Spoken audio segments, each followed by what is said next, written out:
開いた。今日はピアノ発表会。みんなこの日のために一生懸命練習してきました。緊張しながらも無事演奏終了。しかしこの日の主役はもう一人いるんです。演奏を終えた子供たちに花束を渡しに行く大太郎君。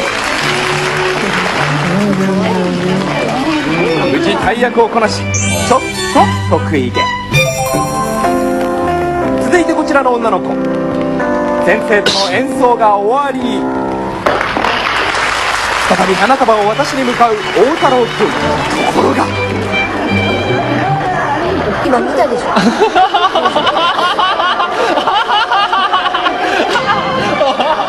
予想外の展開に外れる大太郎君。そらショックですわな。そらショックですわ。納得いかねえ。これ